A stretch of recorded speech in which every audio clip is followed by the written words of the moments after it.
idea, but you can call me IsBe. You're watching IsBe channel.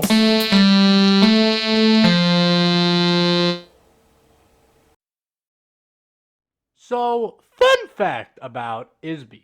I love Winnie-the-Pooh. Winnie-the-Pooh is probably the closest thing to a comfort character that I have. I have fallen asleep to the many adventures of Winnie-the-Pooh multiple times in my adult life. I grew up watching my friends Tigger and Pooh. Winnie-the-Pooh has some of my favorite quotes of all time. I also have the original stories, well maybe not super original, maybe like a reprint, but basically the original stories that A.A. Milne have wrote in a big, thick, very heavy book. So you could imagine, and if you follow me on TikTok or any other platform, you probably already have an idea about how I feel about a certain movie that had come out titled Winnie-the-Pooh, Blood and Honey. Now, here was my biggest problem with Winnie-the-Pooh, Blood and Honey. It wasn't the fact that they took my favorite character and they,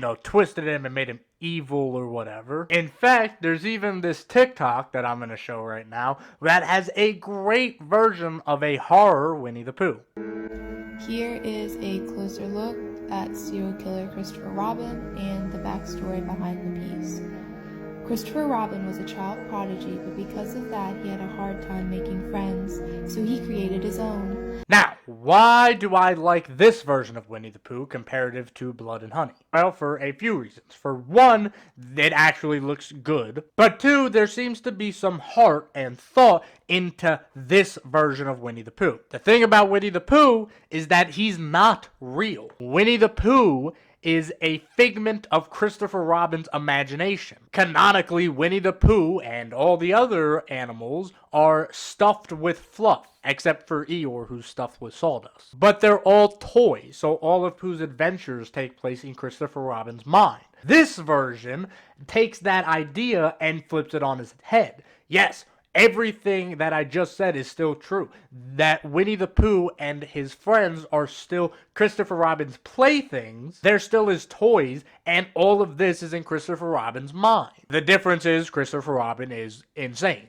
I also like subtle details, like the fact that Tigger only has one leg because Tigger hops around all the time. You compare that to Winnie-the-Pooh, Blood and Honey, and it's like, guy who looks like Winnie-the-Pooh goes around and kills people because he was hungry, and that doesn't make sense because Pooh doesn't eat meat. And I also don't like the fact that Pooh Bear, his whole character is that, yeah, he's sort of dumb and slow, but he'll still figure it out, right? That's also like the plot of Pooh's Grand Adventure, is that Christopher Robin goes to school, and so they go and they find him. They don't just, starve. Now, I will be totally honest, I have not watched Winnie-the-Pooh, Blood and Honey. In fact, I actively refuse to watch Winnie-the-Pooh, Blood and Honey because of how bad it looks. And, if you don't want to support an artist, don't give them your money.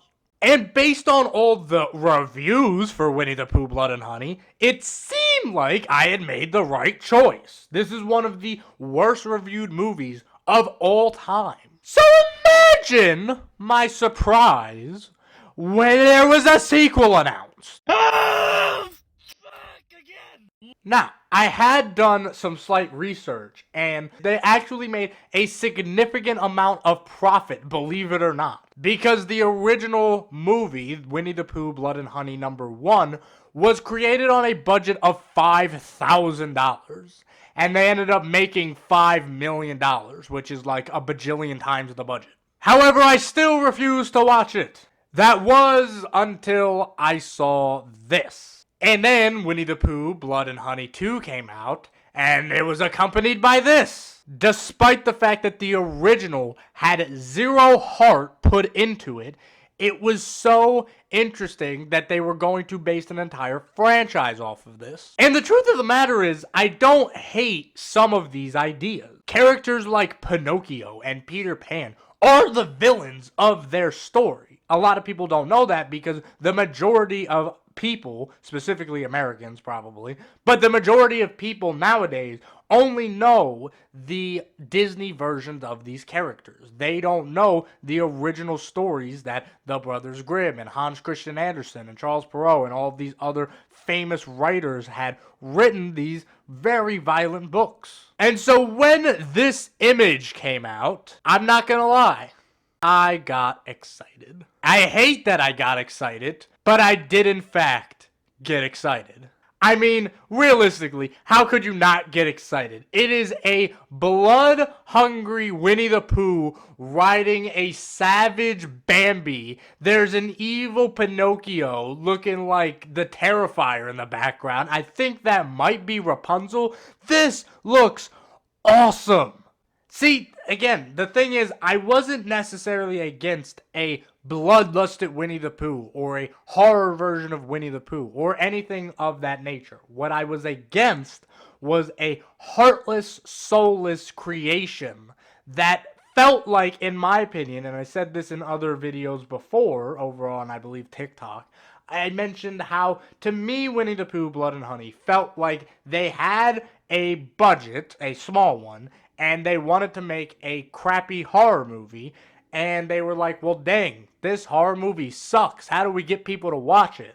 And as soon as they said that, they got a news alert that Winnie-the-Pooh was public domain, and they were like, oh. And so that is why I did not like Winnie-the-Pooh, Blood and Honey. It felt weak. It felt heartless. It felt like they just made it because, rather than actually wanting to make it. However, this seems like they actually want to make it. It seems like they actually want to take childhood stories and twist them and make them terrible and in many ways ruin them. And it doesn't seem to be being done in a way that is the worst thing ever. It seems to be fun. And that, to me, is what cinema has been missing for so long, is that nothing is fun. Everything has an undertone, and there's a secret hidden message, and you gotta pay attention because they're gonna tell you an important life lesson. Even silly stuff like the Barbie movie. Not to say that the Barbie movie shouldn't have obviously been a feminism movie, but like, it's so painfully obviously a feminism movie that it doesn't feel fun to watch. At least towards the end. Like, the beginning is fantastic, and I think the beginning of the Barbie movie does a great job, but then the end is just like, wow, I didn't pay money to watch a lecture. And that's the same thing that happened with the Society of American Magical Negroes, or whatever that movie was. Many black people were disappointed because they wanted to see a movie about black people with wizarding powers. But instead, they got a 2-hour lecture on race. And that wasn't what we wanted to see. But regardless, fun movies don't exist anymore. Movies like Friday. Movies like The Many Adventures of Winnie the Pooh. Movies that, might have, some sort of political undertone. But it's not about that. It's not yelling it in your face. It's not punching you. And I know I sound like a, conservative. Oh, back in my day, politics were in comic books and movies. They were all separate. Video games didn't have politics involved. Anyways, let's go play Metal Gear Solid.